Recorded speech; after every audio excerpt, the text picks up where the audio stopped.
안녕하십니까. 저는 경북대 윤종필입니다. 제가 오늘 말씀드릴 내용은 근인 상한골 골절의 치료에 대한 내용이 되겠습니다. 근인 상한골 골절은 전체 골절에서 한 4에서 5%, 휴메러스 프랙처의 한 45% 정도 된다고 하고요. 65세 이상에서 세 번째로 흔한 골절이면서 대부분은 이제 40세 이상에서 많이 발달하게 되고, 오스테오포로시스가 매우 중요한 팩터이면서 여자가 좀 더 많이 발생하게 되고, 전체 한 80% 정도는 컨서버트 트리트먼트가 가능한 넌 디스플레이스드 프랙처이지만 한 15에서 20% 정도가 디스플레이스와 언스테빌리티를 동반하기 때문에 치료에 대해서 조금 고민이 될 부분이 되겠습니다. 요약하면 이제 두 가지의 다른 패턴이 있는데, 젊은 환자들 같은 경우는 본 퀄리티가 굉장히 좋으면서 하이 에너지 트라우마로 발생하고 임팩트 된 프레그먼트가 많이 발생하기 때문에 주로 이제 오스테오 신테시스로 치료를 많이 하게 되고, 반면에 이제 엘더리 페이션트 같은 경우는 본 퀄리티가 굉장히 좋지 않은 상태에서 폴다운 같은 마이너 트라우마로 발생하면서 커뮤니케이션이나 디스플레이스먼트가 심하고 메디컬 팩터가 좋지 않으면서 페이션트의 언더스탠딩도 좋지 않은 경우 때문에 수술적 치료에 고민이 되는 부분들이 있다고 할 수 있겠습니다. 먼저 이제 해부학을 좀 기본적으로 알아야 되는데, 이 포 프래그먼트가 나타나는데, 이 포 프래그먼트가 나타나는 이유는 이 중간에 있는 바이시피탈 그루브의 본이 굉장히 단단하기 때문에 프랙처 라인이 이 바이시피탈 그루브를 지나가지 못하고, 대개는 이 그루브를 사이에 두고 휴메럴 헤드 프래그먼트, 그레이터 튜버러시티, 레스 튜버러시티, 휴메럴 샤프트, 요 네 개로 이렇게 네 조각으로 뼈가 분리되는 현상 때문에 이런 포 세그먼트를 나누. 기본적인 해부학들을 다시 보면 블러드 서플라이는 anterior circumflex humeral artery와 posterior humeral circumflex artery가 작용하게 되고, 뉴럴로지가 종종 동반되는데 대개는 이제 엑실러리 너브 폴시가 오는 경우가 많고요. 일부에서는 브라키얼 플렉서스 인저리도 종종 동반하는 것으로 알려져 있습니다. 프랙처가 발생하면 이 붙어있는 머슬들에서 디포밍 포스가 발생하게 되는데, 팩토라이스 메이저가 샤프트를 메디알로 먼저 잡아당기고, 로테이드 커프는 그레이트 튜버러시티를 포스티리어 슈피리어 메디알로 잡아당기고, 서브스케플라리스가 레서 튜버러시티를 메디알 리트랙션 하면서 바이셉 텐더는 인터포지션 되는 그런 모양으로 디스플레이스먼트가 발생하게 됩니다. 최근에는 CT와 MRI를 많이 찍고 있지만, 전통적으로 이 프랙처 패턴을 보기 위해서 엑스레이를 많이 사용을 했고, 이 스케플라와 휴메럴 헤드가 겹치는 걸 좀 피하기 위해서 AP 뷰 위에 니어의 Y 뷰나 엑실러리 뷰, 그리고 벨포 엑실러리 뷰 같은 그런 보조적인 영상 촬영 방법들이 사용되어 왔습니다.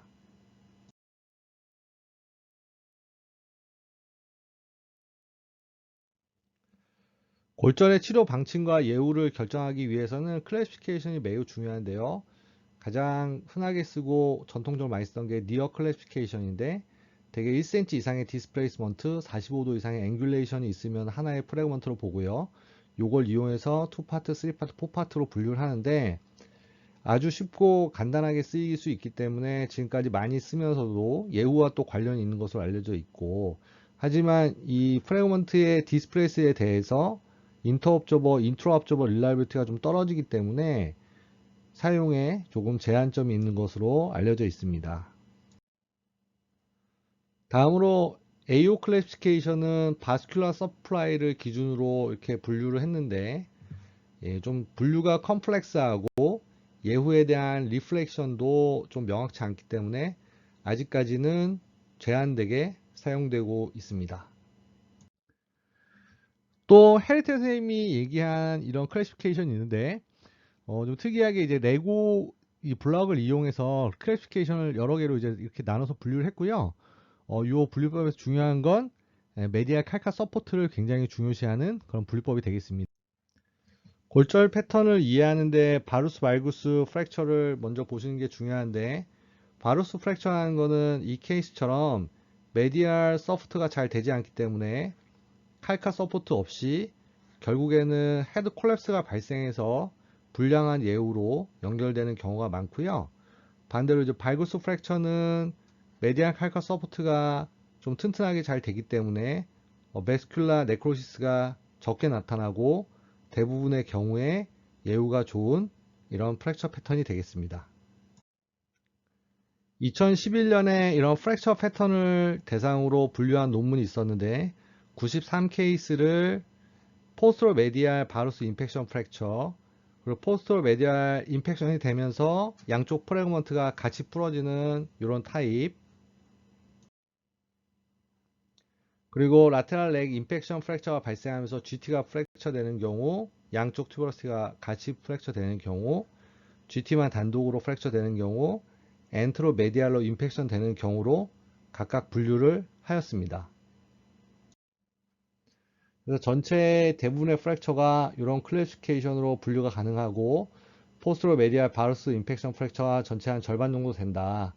그리고 이런 프랙처 패턴에 따라서 예후가 매우 달라지기 때문에 치료 전에 이런 패턴을 정확히 이해를 하고 분류해서 치료법을 정하는 것이 매우 중요하다고 하였습니다.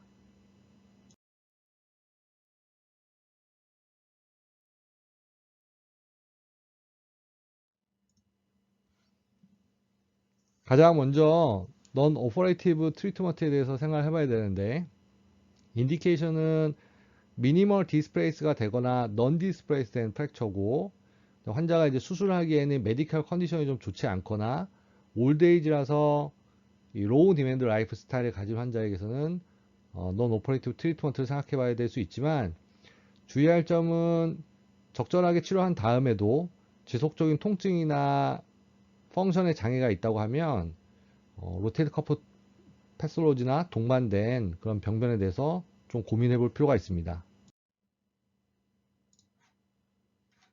그래서 이런 비수술적인 치료들을 위해서는 칼라 커프, 암슬링 등을 사용하게 되는데 로테이트 커프가 같이 있는 프랙처이기 때문에 되도록이면 숄더 에비덕션 쿠션을 이용해서 그레트 튜버로시티와 수파스페이스 텐던으로 가는 텐션을 줄여주고요. 임모빌라이제이션은 대개 한 1주, 3주 정도 패시브 RM을 할 때는 익스터널 로테이션이나 에비덕션처럼 디포밍 포스가 가지 않게 주의를 하고 액티브는 대략 한 6주 정도부터 시작하라고 되어 있습니다.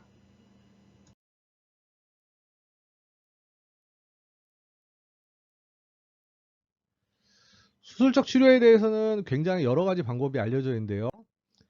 가장 처음에 시행됐던 것이 크로즈 리덕션하고 퍼큐타니스 피닝하는 방법이 되겠습니다. 그래서 이 방법은 소프트 티슈를 스페어링을 많이 하기 때문에 오픈 픽세이션에 비해서 오스테오 네크로시스 발생할 가능성은 적고 다만 이제 많이 열지 않고 하기 때문에 스테빌리티를 잡기가 어렵고 테크니컬 디맨드가 조금 있는 수술을 할 수 있겠고 적응증으로는 대개는 이제 언스테이블한 투파트 프랙처가 가장 좋다고 돼 있고 3파트나 4파트에서는 발구스 임팩션 프랙처처럼 본 퀄리티가 좋고 커뮤니션이 작으면서 튜버러시티가 비교적 잘 유지되어 있는 경우에 시행하는 것이 좋겠습니다. 수술 방법으로는 이렇게 퍼큐타니스 피닝을 하면서 조이스틱 매뉴버로 이 리덕션을 하고 여기에 스텝만 핀이나 뭐 캐널티 스크류를 이용해서 픽세이션을 하게 되겠습니다. IM 네일은 인시전이 굉장히 작고 클로즈 리덕션 하면서 오스테오포로시스에서 본 퍼체이징이 좋다는 그런 좋은 점이 있지만 반면에 안테그로이드 레일을 집어넣으면 이 로테이트 커프와 그레이트 튜버러시티를 좀 건드리기 때문에 요걸 인해서 커프 인절이나 페인이 좀 많이 발생할 수 있고 슈피리어 마이그레이션을 좀 잡을 수 있고 특히 포파트 프랙처에서는 리덕션이나 스테로이드를 잡기가 좀 어려워서 좋지 않다는 그런 단점도 있습니다. 락킹 플레이트의 경우에는 아나토미컬 리덕션이 가능한 좋은 장점이 있고 로테이트 커플을 실제 보고 리페어도 해줄 수 있고 따라서 이제 커뮤니션이 심하거나 오스테오포로시스가 심한 환자에서 스테이블 픽세이션이 가능하고 최근에 플레이트들을 이용해서 멀티앵클 스크류 픽세이션이 가능한 그런 좋은 점이 있습니다. 이런 락킹 플레이트 픽세이션 할 때 제일 중요한 건 메디알 칼카와 메디알 서포트를 튼튼하게 해주는 것이 제일 중요하고요. 특히 임페로 메디알 쪽에 스크류 버티싱을 잘 하면서 우리가 보통 킥스탠드라고 얘기하는 이런 칼카 서포트를 잘 하고 스테빌리티를 잘 유지해 주는 것이 아주 수술의 중요한 키포인트가 되겠습니다. 하지만 컴플리케이션도 만만치 않게 보고가 되고 있는데요.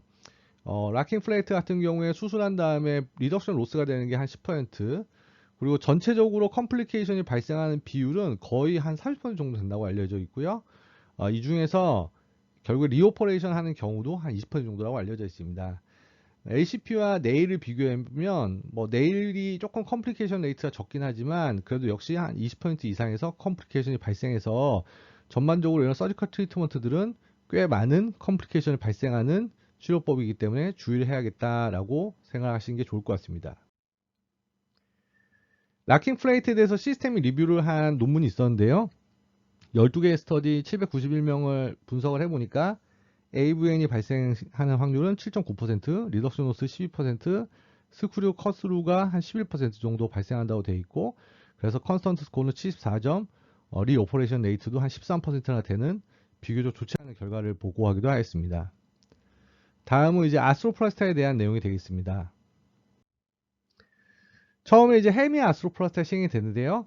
대개는 이제 헤드 스플리팅이 돼서 결국 이제 뭐 리덕션을 해서도 오스테오 신테시스로 좋은 결과 가져오기 어려운 경우, 프랙처 디스로케이션이 된 경우, 그 다음에 4파트가 되면서 한 20도 이상의 바우스 디스플레이스먼트에서 아나토미컬 리덕션 하기가 좀 어려운 경우 등이 이 헤미 아스트로플라스트의 적응성이 되겠습니다.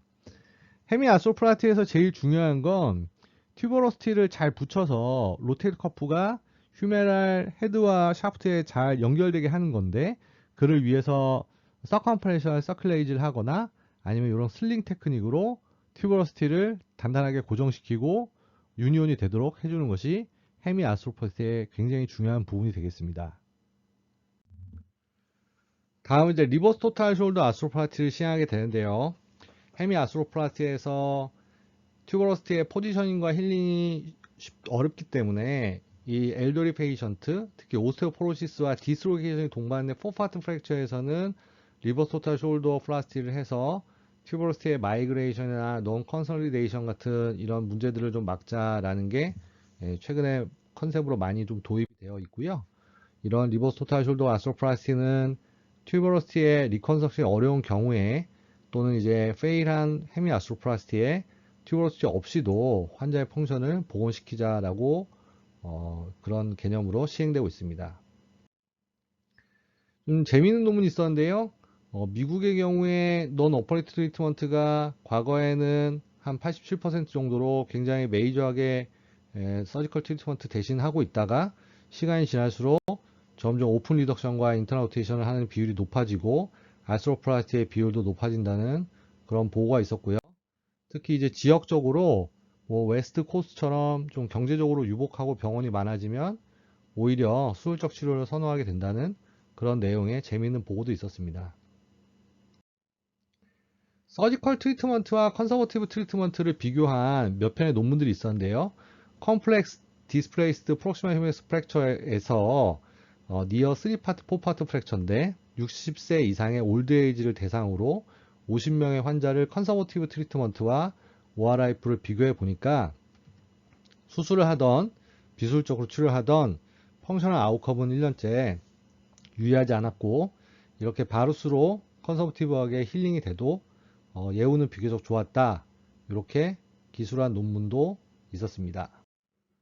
또 다른 논문에서는 디스플레이드 3파트 프록시멀 휴메러스 프랙처를 올드에이지에서 인터널 픽세이션하고 비술적 치료하는 걸 랜더마이즈 컨트롤 트라이얼을 해봤더니 60명의 환자에서 락킹 플레이트를 하거나 비술적으로 치료를 할 때 펑셔널하게 유의한 차이는 없었다.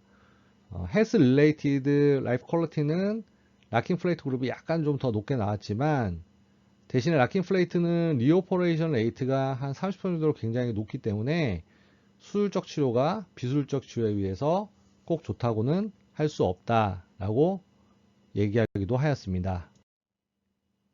실제 케이스 보면은 피메일 78세 정도로 오스테오포로시스가 비교적 심한 환자분이었는데요.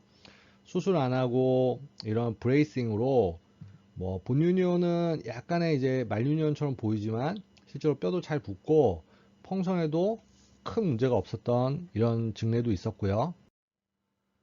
반면에 남자 82세 환자로 프록시멀 휴메러스 프랙처가 발생하였는데 타병원에서 오스테오신테시스로 치료를 하려고 하다가 3개월 만에 스크류에 컷스루가 발생해서 결국에는 리버스로 컨버전을 했고요. 환자가 수술을 2번이나 해야 되는 그런 어려움을 겪기도 한 증례였습니다.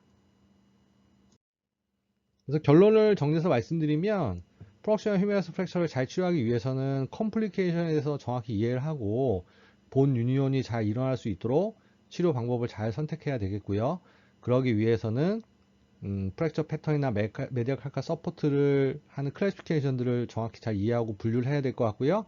치료 방법에 대해서 특히 오스테오포로시스나 엘더리 페이션트에서 컨서버트 트리트먼트, 수술 중에서 오스테오 신테시스, 헤미 아스트로플라스티, 리버스 토탈 숄더 아스트로플라스티의 장단점들을 잘 이해하고 각각의 환자한테 맞는 치료법을 잘 선택하는 것이 중요하다고 하겠습니다.